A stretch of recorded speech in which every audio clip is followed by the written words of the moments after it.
On today's show, we talked to Klay Thompson about why he came to the Dallas Mavericks, Kyrie Irving about why he loves Luka Doncic so much, and you'll want to run through a wall for Naji Marshall. We'll tell you why on today's Locked On Mavs. I'm Luka Doncic, and this is Locked On Mavericks podcast. If you don't believe, you shouldn't be here. We have Kyrie. You are Locked On Mavs. Great, Rusty. Your daily Dallas Mavericks podcast. No one's dying. Part of the Locked On Podcast Network. Amazing. Your team every day. Still can't even open. And welcome. You're Locked On to the Dallas Mavericks. My name is Nick Angstadt, media member and NBA channel manager of the Locked On Podcast Network. Your team every day. Thanks for being part of the show. Making Locked On Mavs your first listen today. With the best way you can help us grow the show is to listen every day on any podcast platform. Leave a 5-star review. Like the video on YouTube. Comment anything below. You can start the season with a big return on FanDuel. Place your first $5 bet, and you'll get started with $200 in bonus bets guaranteed. Visit FanDuel.com to get started. And joining me, as always, my co-host, media member, Media Day Darling, the One More Thing King. What you got for me, Isaac Harris? Another Mavs Media Day in the books. I do want to say something real off the top, a more somber note, just on the passing of Dikembe Mutombo. It's not too often you have these people that leave this earth or leave a sport that have impacted the game as much as somebody like Dikembe. And it was just really sad news. You told me that you saw the news today when we were at Mavs Media Day. So just want to say, just for the family, thinking about the family, but just I don't know. I don't even know how to honoring Dikembe and just the impact that he had. I mean, I had a Hawks Dikembe jersey on my wall as a kid and stuff. So just so appreciative of what he's done for the game of basketball and literally stuff around the world. But anyway, just want to say that real quick. Yeah, he was a teammate of Jason Kidd. Jason Kidd talked about him in his presser today at Media Day, and they did play together. And I mean, it's a sad thing. He was gone too early, like Jason Kidd said, and who definitely a character that will be missed in the NBA and a figure in the NBA that will be missed for sure as well. Yeah, we'll give him the finger wag. All right, so transition. Mavs Media Day. We're back. We've done these interviews with players at Mavs Media Day for a while, for a handful of years now, and it's just a blast, man. It's so fun to sit down with the players and get to know them a little bit, ask them some questions, get this short amount of time to just kind of rapid fire through some things, and it's always a lot of fun. It's kind of like the thing that signals like, hey, we're back. This thing is here. We back. We're doing it again. We're doing it again. We back. We'll keep doing it again. We back. So today we'll hear from we'll talk about Naji Marshall. He had an amazing quote, probably my favorite quote from Media Day. We'll hear from Kyrie Irving about why he loves Luka in a certain way that I thought was awesome. But let's start here, Isaac Harris. Let's start with Klay Thompson. And the first question, can I ask you real quick, if somebody wants to say that, you gotta say the thing though. Hey, one more thing. Okay.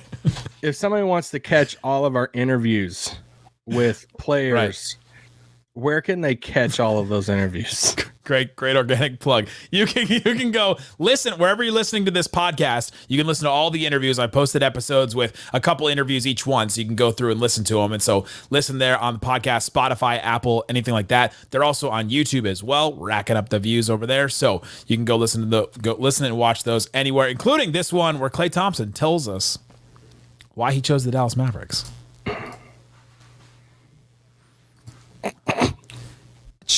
From the Mavs, what was the pitch from Kyrie? What was appealing to you? Obviously, seeing them make the run to the championship helps. And because, you get to this deep in your career, you just want to win. You want to play meaningful basketball. And that's what was so attractive to me, to have the opportunity to do that and play with greatness like Kyrie and Luka. Not only them two, but, the whole roster. I feel like a player like me who can spread the floor and give them more space to operate and help our big fellas out. I thought my game complemented this roster so well, and that's why I'm here. He just put it real simple, right? That's why I'm here, right? Because I can spread the floor, and I wanted to play meaningful basketball. And that quote about meaningful basketball had to have hit every single Mavericks fan right in the feels, because it has been an up and down journey, especially if you've listened to this show, as long as me and Isaac have been doing this show, where we started, there was not meaningful basketball at all. And they were a relevant franchise with, the greatest player in franchise history just holding on at the end. And then you finally get Luka, and then you go, okay, we're now, relevant basketball, but it wasn't like into the second round, third round postseason until 2022. And then all of a sudden you finally get to a Western Conference Finals, and then you miss the postseason entirely the very next season because you lose Jalen Brunson. Like, there's just the up and down of it. Kings fans listening to this are like, poor little baby. You're making your situation feel so bad. Listen, and they have nothing. I don't say this word often. Y'all got your own problems over there. What are you doing over here? And but Mavs fans have been up and down about, is it meaningful basketball? You also had even before you and I started this show, the weird years with Dirk at the end there, where after the 2011 title, where you're just like in the middle and not really competing, and now you're back. Meaningful basketball. Klay Thompson said he wants to play meaningful basketball and chose to come to the Mavericks. Yeah, and asking Klay about just what was appealing to Dallas, and that you referenced dinner with Nico, and just him, that pitch from Kyrie and the Mavs about coming here and revitalizing your career, and just he said that how attractive that was to him, and then at the end, might have been that same quote kind of at the end, but he's just kind of viewing this as like a whole new kind of chapter in his story. And that part is, there's a lot of stuff you could read about his last time there in Golden State, but you can just imagine what that conversation was like with Klay, of like, hey, we know everything you have went through in Golden State. We want you to come here and help build this stuff. There was even a joke I made at the very end of our interview with Klay, when he was like, his question for us was, do you have a pro sports team outside of, the Mavs that you root for, in sports? And I said the Ravens. He was talking about the Chiefs. And I was like, I know it's miserable losing to them every time. I was like, it almost feels like they're inevitable. I was like, kind of like you guys in Golden State, felt like you guys were like inevitable there for a while. You're just always going to win. And he kind of like laughed, and he's like, yeah, I'm trying to bring the same vibes to Dallas. Yeah. And I think it was just a subtle little thing, but it's like, that's the type of like little thing of he can help bring this whole different atmosphere to Dallas, to where you almost kind of expect to make these long playoff runs instead of them being kind of a surprise. Yeah. And what did he say? He said, at the end of your career, you want to win. You want to win basketball games and be in a winning situation. And he's done that before, and he knows what a winning situation looks like. And you just love it. And you love that. We were joking around in the interview about his dinner with Nico Harrison and Michael Finley. And he was joking about Michael Finley's Jerry curl when he did that. What was it? The dunk off. And he's done his research. He's looked up, he came in knowing. He has done so much research. I mean, from, Mavericks, your favorite Mavs of all time, to, we were laughing. He was over getting a shot up, waiting for another station, and saying like Brian Cardinal, and it's this little mid-range shot. And it feels like he has done the crash course of just learning, which not all players do, right? Like, not all players do this, but learning history. Grant Williams did. Of Dallas and just players, and I mean, you tweeted out when he was watching the 2011 documentary last week and stuff. So it's cool that he's a student of the game and the history of the game, but also he's wanting to get up to speed on the history of this organization. How did you take his vibe? Oh, so much fun, dude. Like, it's just, I mean, just a fun. Somebody asked me that right before I left, and I was like, hey, we're about to get Klay. Kind of what's his vibe right now, his feeling? I was like, dude, he was a blast. Like, I feel like I could sit down and talk to him. I mean, we were joking after the interview went off about how's the adjustment been for Rocco and his dog. His dog, and if he's found some water and stuff for his boat and different stuff. He's a blast. I'm so excited to have him in Dallas. I tweeted this out. I've been super excited about having Klay in Dallas, and I didn't think I could be more excited. I'm more excited.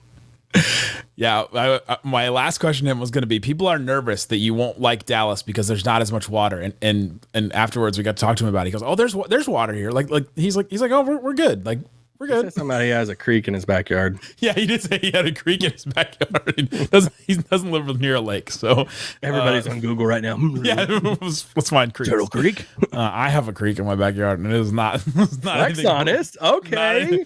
It's not even my backyard. Oh, It's back there. calm down. I wouldn't Locked I on wouldn't salary. do anything in that creek. David. But coming up, let's talk to Kyrie Irving. Let's hear what he said. We asked everybody if there's a misconception about Luka or something about Luka, and Kyrie had the greatest answer, which is par for the course for Kyrie, and we'll tell you what it is coming up. You don't believe you shouldn't be here. Today's episode of Locked On Mavs brought to you by FanDuel. FanDuel Sportsbook has all kinds of props and odds and things that you can use to get in on the action. Hey, NFL fan, like Isaac Harris, if you are a fan of a team like Isaac is of the Ravens, you can start the season with a big return on FanDuel, America's #1 sportsbook. So when you're in the middle of a game and you get a hunch, you can check latest stats, view live play-by-play, and all kinds of stuff so that you can back up your bets, all that kind of stuff on FanDuel. Go see what is available. They have NBA futures. They have NBA games already on there. The Mavs, since we're all high on what the Mavs are about to do right now, Mavs first game against the Spurs, they're an 8.5-point favorite in game 1, so you can do that and check it out on FanDuel. Smaller.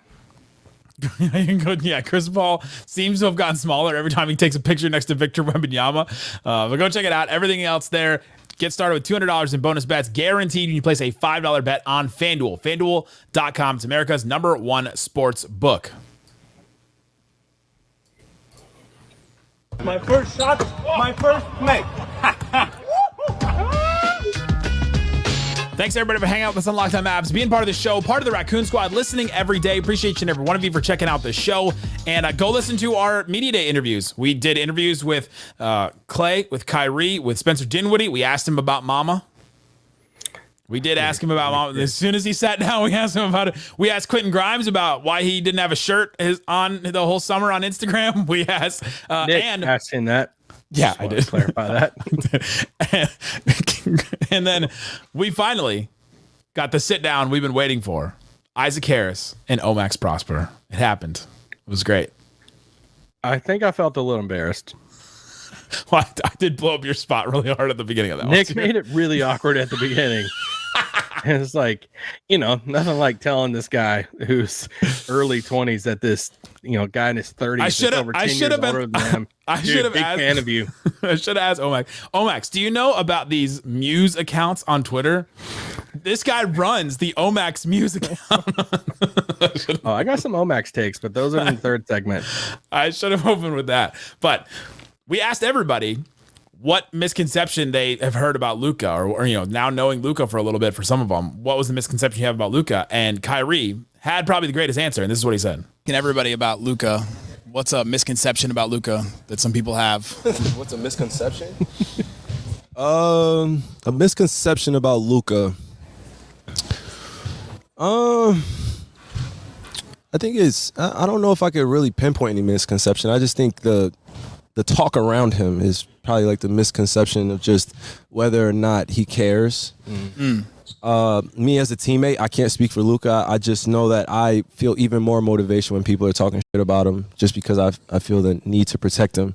And I know what that feels like to be in the hot seat. And he is the franchise guy. He got drafted here. He's a max player. He's a superstar in the world. And he's done a great job of leading this team without me being here. So there's a lot of responsibility I think that's unfair that he takes on. But also, again, there's a flip side to that, is that when you talk shit to him, you better expect for a response. And that's the one thing I love about him is, he hears all the noise, never gets really distracted, but also he always relishes in the chance to make you eat your words. And that's one thing I appreciate. You say he can't do something, then he goes out and has exactly what you said he couldn't have. You said he couldn't do this, and he does exactly what you said he couldn't do. And I think that's the true testament of somebody that's great. Gobert learned that. Gobert learned that. I mean, you guys said it, I didn't. Yeah, that's right. He was very clear. He was very clear at the end there. You guys said that. I did. That's right. Yeah, I'll own that one. That Gobert learned it. But I love that he said, "I feel more motivation when people talk, crap about Luka because I feel like I need to protect him." There's such like a camaraderie there, and when two stars come together, you as a fan you want them to like each other, which is why we were so excited about the Dennis Smith Jr. Luka Doncic thing at the very beginning before we knew, and had the white man can't jump thing, and saw them like hanging out together and all that, and you just really wanted that to be true. And I feel like every fan base is like that. You want your two stars to hang out, to feel that kind of camaraderie for each other, and Kyrie feels that for Luka now. It's been, he talked in the beginning of that interview about how they've been through a short off season this past year where they went to the NBA Finals, but they've also been through a long off season the year before when they missed the playoffs entirely. They've been through both sides of it now. They've been through a lot together at this point, and I just love that from Kyrie. Yeah, and like realistically, it's not like they're going out on a yacht together all the time, or they're playing together all the time. But it's not. I don't think that's something a lot of us realistically like expected either, that he's just in a different stage of life than Luka. This is honestly the best case scenario of they seem pretty close. They seem pretty tight. And it's like the vet all-star, superstar guy in Kyrie, who's won a title and everything, who came in. I mean, one, he recognizes that, he's been up front since day one. This is Luka's the star. Yeah. Luka, all the stuff he listed off about being the franchise guy. But then he's like, I got this dude's back. Like, it motivates me when people talk crap about Luka. Yeah. That's the cool thing of, it's like, all right, y'all have that type of relationship.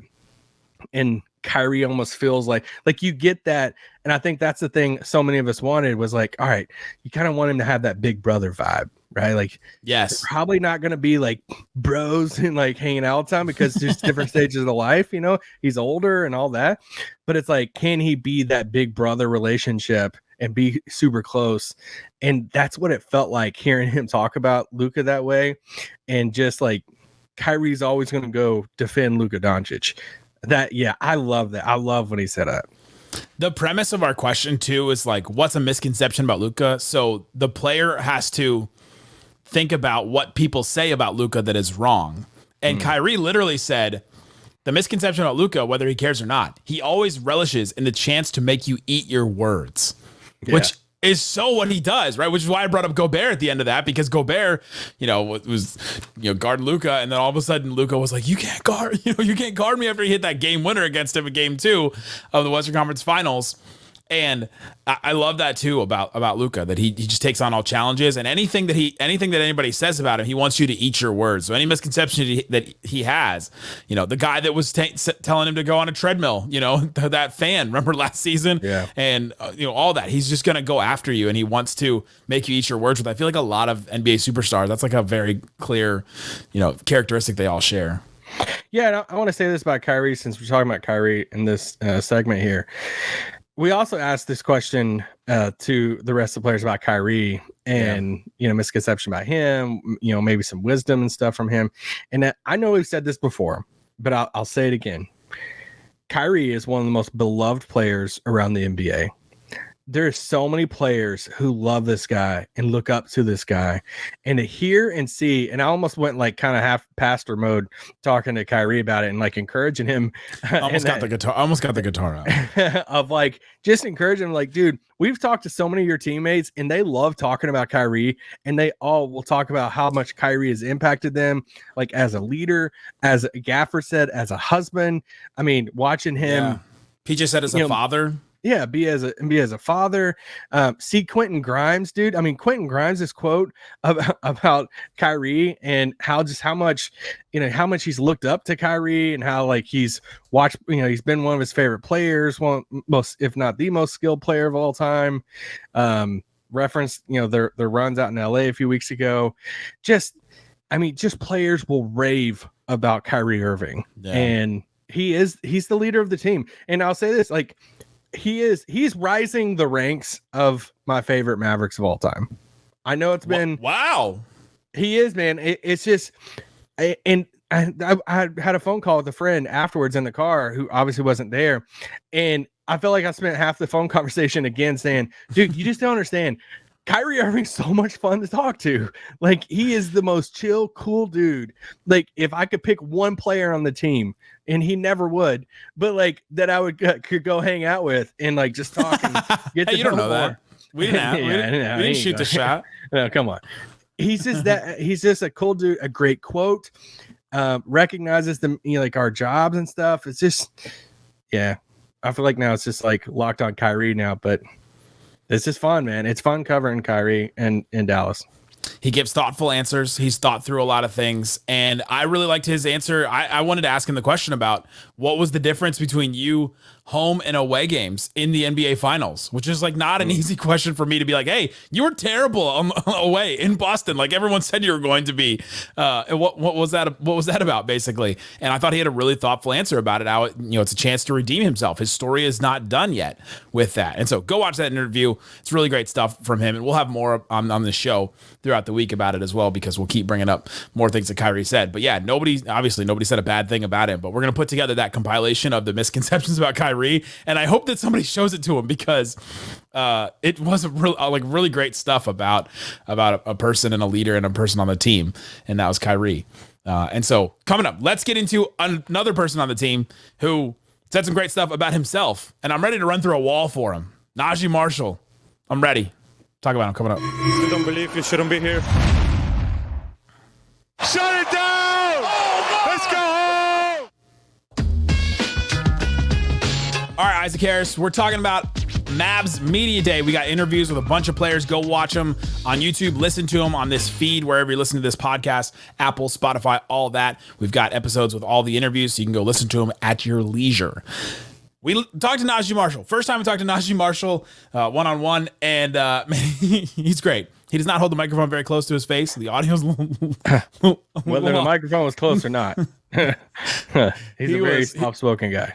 Yeah, but I don't think that his words are soft-spoken, right? Like we know him from this. I'm talented at everything, to be honest. I do it all. So. And he stood by it again. I'm good at it. He stood by it again.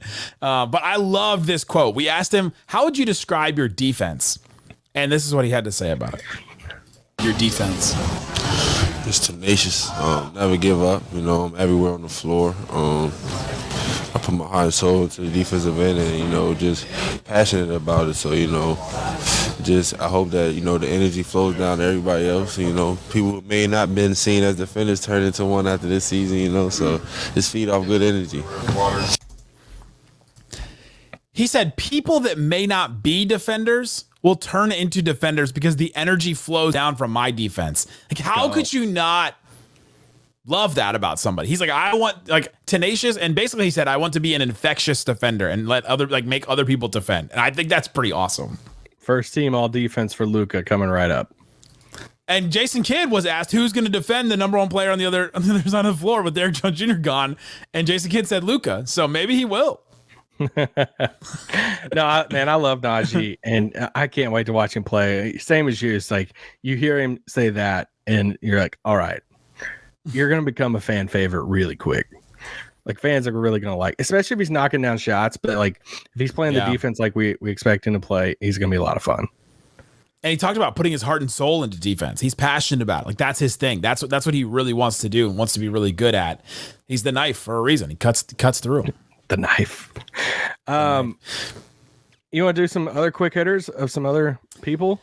Yeah, there's we talked about yesterday on the show, one thing we wanted to learn, and one thing I wanted to learn is anything about pecking order of players. And Jason Kidd had one thing. He gave us one little nugget where he walked around it, danced around it. People were asking him if Lively's going to start, who's going to start all this. He danced around it. It's like, sometimes we'll decide that Gafford is better. Sometimes we'll decide Lively is better. Then he said, we're probably going to start D-Live and see how it goes.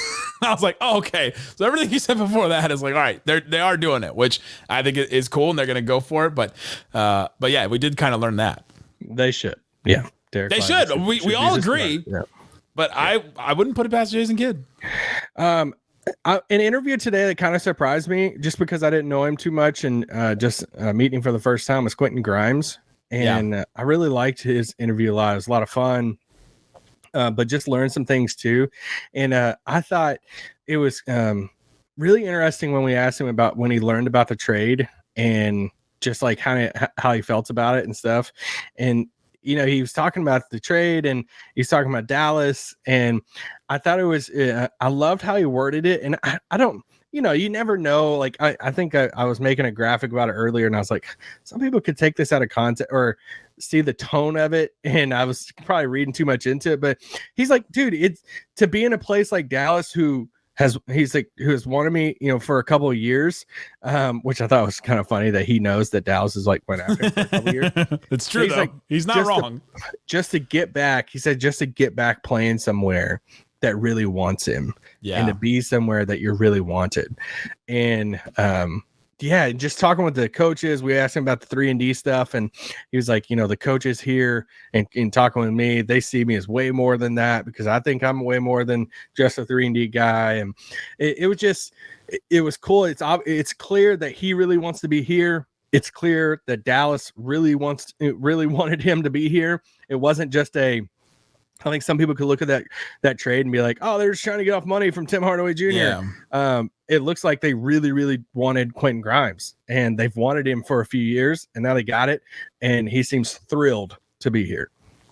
I also like that about Quentin Grimes, that PJ Washington, we were asking him about defense and his role in defense. He mentioned Quentin Grimes as a really good defender on the team, which I like. That another player comes in and touts him and puts him up. Like, I think I'm the highest on Quentin Grimes. I don't think of anybody. I'm excited to see what he's going to do. I'm excited to see his defense. Well, speaking of high, I'm the highest on anybody on Omax props. That's right. I don't care. I sent this to our subtext, our Locked On Mavs insiders. If you haven't subscribed with that, you need to. It's super cheap for a month. And not that the price goes up. No, I'm just saying. You said it's super cheap for a month. It's super cheap, a monthly thing that helps support us, but also we're sending out texts and interacting with people. Get off me. Go to an ad break. Super cheap for a month. So I said this in a text, but I get it. Y'all are gonna laugh at me. I'm reading into it too bad, and it could have just been us locking eyes. Or it could have just been me being like slightly biased in this, but it feels like he had a different look in his eyes. It feels like I felt like the way he talked about his confidence, his game, his offseason, his approach to the game this summer, how he learned about his rookie season, and just his vibe overall, it felt like a different type of Omax compared to like all the stuff last year. And I get his rookie and all that, but if he felt more like timid last year and kind of like deer in the headlights of just figuring everything out, which I get. You're a rookie, I get it and everything.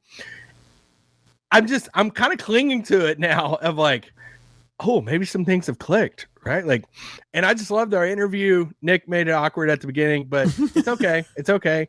And I was like, oh, and he was like, no. He was like trying to comfort me. No, it's okay. I was like, oh gosh, here we go. I loved every second of it. I loved it so much. The thing about Omax is that don't crush my dreams. Stop. No, he mentioned how long his season was last year. Him and Lively came in August of last year, early. Remember, because they came in August, then in September. At the end of September, you have training camp, and then they went to Abu Dhabi. They went to Spain. They did the season. They did the playoffs.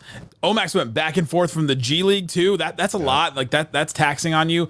And then he hurt his ankle at the end. He was out for a couple months. Like, I didn't realize how out he was because he doesn't play. And so you're like, all right, out of sight, out of mind. You're focusing on the team on the court and all that. But yeah, he was out for 2 months, and then he returns for Summer League, and that was kind of the first action he saw since his ankle, basically, because they were in the playoffs. And so you're like, man, maybe we should have thought more about the ankle, like returning from the ankle in Summer League, and that should have been more of a factor. But he's learned a lot, and he's come a long way from there. He's a great interview. He's always going to give you great answers, and he's just one you're going to buy into all the time because of how great his answers are.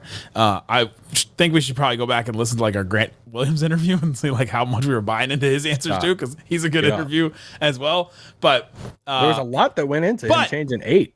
I was going to say, but he also changed numbers And he telling changed you. numbers because he loved Kobe. And I asked him if he had talked to Kyrie about Kobe. He said, yeah, he has. And that Kyrie imparted a lot to him, that Kyrie took him under his wing last season. And that, Kyrie said, hey, I got you. And that he's now getting, wisdom imparted from the Kobe tree. Kobe to Kyrie to Omax. Trickle down. Kobe, infinity symbol, all the things. He mentioned the 8 is the infinity symbol. And he said he felt more like himself when he wears 8. I respect that. Let's go, Omax. I'm ready. I'm running through a wall for Naji Marshall. You're running through walls for Omax. Let us know in the comment section on YouTube. And I'm still Spotify. trying to figure out what Dinwiddie meant by his quote. Because I listened to his response to us today, and I'm like, bro, I still don't know if you make sense sometimes. But I'm sorry. I think I got a little more confused because I was trying to defend him in our interview. You did, and I was like, wait. And then he clarified, and I was like, oh, maybe I don't understand what you meant by, because he's like, the mom and dad thing wasn't even about the Lakers and Mavs, and I was like, I know. That's why I was like, Nets and me. So go listen to that interview. We'll talk about it tomorrow. We'll talk about it some more this week, guys. Thanks for hanging out with us on Locked On Mavs. Go listen to our interviews wherever you're listening to this podcast or on YouTube, guys. Thanks so much for listening to Locked On Mavs. Peace out. Boom.